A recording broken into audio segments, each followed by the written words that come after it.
What is up, guys? Welcome back to another episode of Tamayo Creative. In today's episode, I actually have a quick 3-minute tutorial on how to make an audio spectrum effect in After Effects like this one. Yeah, I think, I'm always looking for stories that make me change my mind about something. Okay. I think that I like things that push me as a writer and a thinker. Let's get right into it.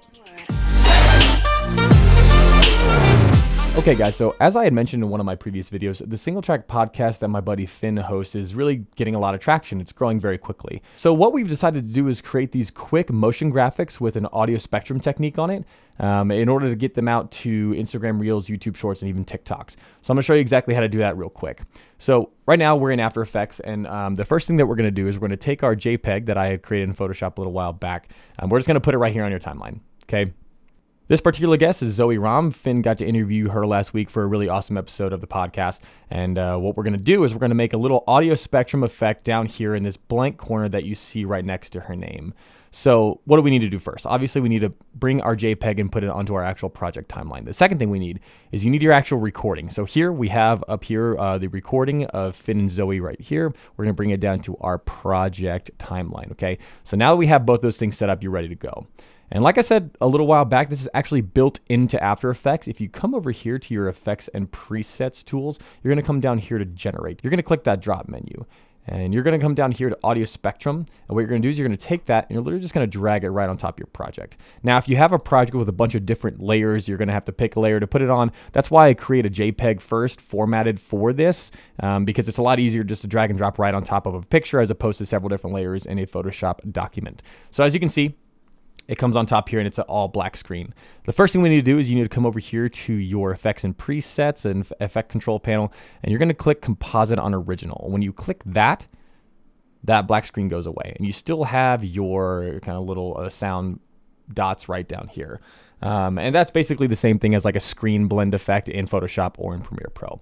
You also have these two beginning and end points right here that you can see your actual waveform is connected to. So the first thing I'm going to do is I'm going to bring this down here right next to Zoe Ram's name because I formatted this JPEG in order to have this space down here for the audio waveform. Okay, now we got this down here in our corner that we want.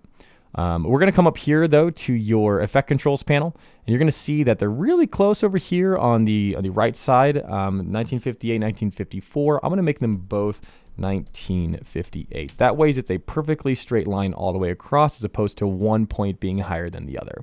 The next thing we're going to do is we're going to come over here to this color panel because I don't really like the pink waveform. I would rather like green and blue. And actually another YouTube tutorial has this exact same color scheme. So I really like it. We're going to do this neon green on the inside color, and on the outside color, I'm going to do this kind of bright neon blue. So now if we're going to look at this, we're going to zoom in on our project. Let's take a look at that waveform. Okay, so we have this beautiful line of dots right here. Now what happens? You're going to click play. And it's not reacting. Why is that? Okay, so the first thing we're going to need to do to fix that problem is you need to come up here to your Effects Control panel. You're going to have to drop click this menu, this audio layer menu right here. And that's why it's really good to have your sound bit, because right here we have this recording of both Finn and Zoe. So when we click that, what's going to happen is now your actual effect is tied into the sound bite that you have linked below. So as we drag through this, you'll see there's actually a little bit of movement now here on the line. It's great. That's exactly what we're looking for. But the next thing I'm looking for is this is looking a little small. I think from far away, it's going to be hard to decipher that that's moving at all. So let's go over here, once again, to your Effect Controls panel. We're going to click Thickness. You're going to go all the way up to 9. Let's make it 9, see what happens.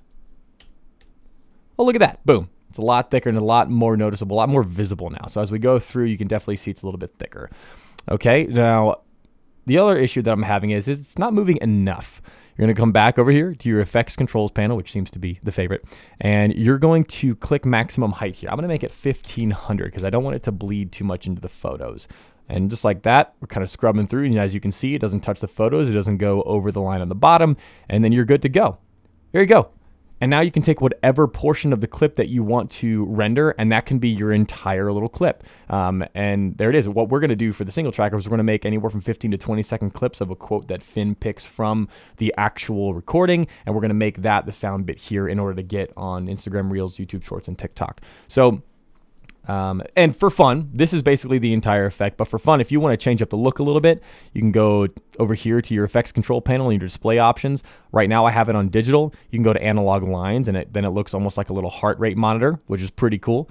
You can then do analog dots, which looks similar to the first one that we had, except kind of all over the place. I'm not really a fan of that one, to be completely honest. So let's go back to digital. That's where we're going to keep it. And of course, you can always pick your side. If you want to make it side A, makes the equalizer just kind of come out of the top. You want to make it side B, it comes out of the bottom.